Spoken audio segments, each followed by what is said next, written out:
Chickaboola, bibbidi bobbidi boo. Put 'em together and what have you got? Bibbidi bobbidi boo. Hello, ako si TK. Ngayon, nandito ulit tayo sa General Trias, Cavite. Dito lang to sa may manggahan sa intersection ng Governor's Drive at Governor's Right at Crisanto de los Reyes Avenue. Ayos, guys. Ano sinabi? Sabi mo, Talaga, bubulating kasi, ba't nakapagdapit ako ng Christmas?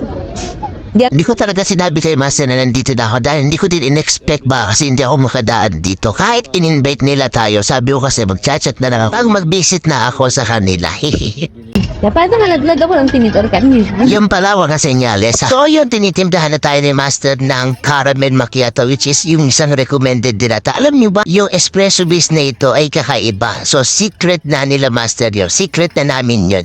Kasi just imagine, 50 peso, meron ka ng kape na napakasarap. Yes, hindi to basta putyo-putyo. Just imagine, for only 50 pesos, meron ka ng quality na kape. At kung ikaw talaga ay coffee enthusiast, puntahan mo at hulaan mo kung anong brewing method ang gamit nila.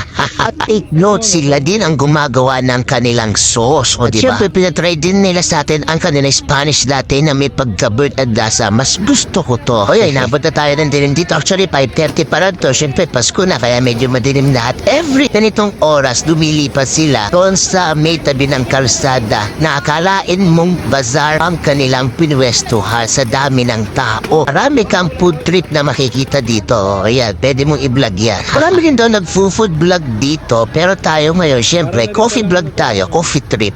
At sila lang din ang mobile coffee cart dito, wala nang iba. O ayan, si Master Arvin, shout out sa'yo, napakamahiyain daw niyan. Siya ang kapartner ni Master Celine, couple tandem, o diba? Kahit may trabaho, pagkatapos sa trabaho, diretso dito at ipagtitimpla pa tayo niya ng kanilang strawberry latte naman. Kaya pala, syempre, ba't tinanong ko sila bakit Coffee Express yun eh? So, hindi ko na masyadong na-video palayo kanilang logo dahil mabilis lang talaga ang paggawa nila at mapapabilis ka rin sa inom ng kape nila.